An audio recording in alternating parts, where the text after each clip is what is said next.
Madame Côté, je viens vous rencontrer parce que je sais que ici, c'est une place pour c'est un centre d'emploi. Présentement, je n'ai pas d'emploi. Je suis à la recherche d'emploi. Je ne sais pas où aller présentement dans l'emploi. J'ai de l'expérience un peu partout. Présentement, je ne trouve rien. Puis j'entends ici, je sais que c'est une place pour nous diriger ou nous diriger pour nous trouver un emploi. Puis je sais que vous êtes capable de m'aider à ce sujet. C'est sûr qu'en recherche d'emploi, il y a 3 étapes importantes à respecter. La première, c'est de savoir dans quoi vous voulez travailler. La deuxième, c'est d'avoir un CV vendeur. Et la troisième, c'est d'être bien préparé à l'entrevue. Est-ce que vous avez un objectif d'emploi précis? Non, Mme Côté, moi, je n'ai pas d'objectif précis. Je suis un genre de journalier qui peut faire n'importe quoi. Je veux dire, je n'ai pas d'objectif précis. Donc, c'est sûr qu'en recherche d'emploi, il faut savoir dans quoi on veut travailler. C'est à peu près comme quand vous montez dans votre voiture pour aller quelque part. Si vous ne savez pas où vous voulez aller, il n'y a pas grand chance que vous alliez à quelque part. En recherche d'emploi, c'est la même chose. Il faut savoir ce que vous voulez faire pour être sûr de vous y rendre.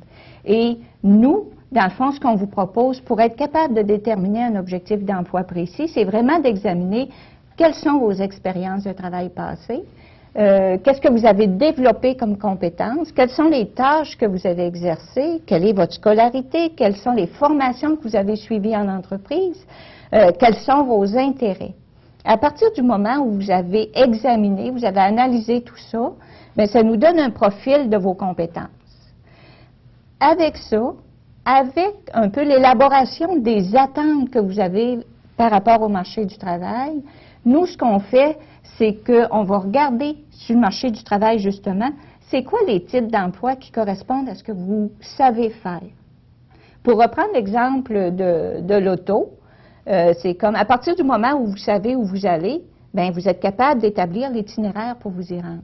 En recherche d'emploi, c'est la même chose. À partir du moment où vous savez ce que vous voulez faire comme métier, c'est beaucoup plus facile de procéder aux différentes étapes qui vont vous permettre d'atteindre votre objectif.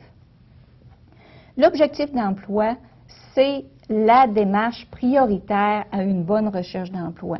Avec un objectif d'emploi, nous, ce qu'on va être capable de faire, c'est de mettre en valeur vos compétences sur votre curriculum vitae. Ce qu'on va être capable de faire aussi, c'est de vous broder une belle lettre de présentation qu'on remet souvent avec le curriculum vitae. Une lettre de présentation dans laquelle on va pouvoir mettre en valeur ces compétences-là, en lien avec le poste sur lequel vous voulez appliquer.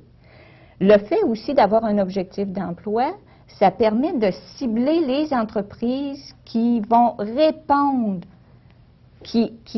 mais qui vont embaucher des gens qui font le métier que vous faites.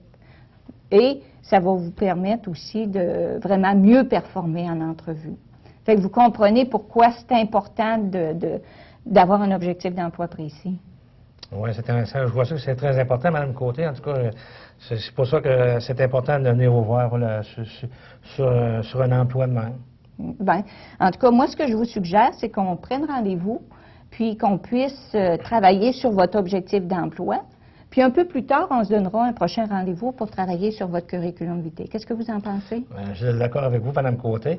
On va prendre un rendez-vous, puis ça à la prochaine. Super. Merci beaucoup, là. Merci. Bonne journée.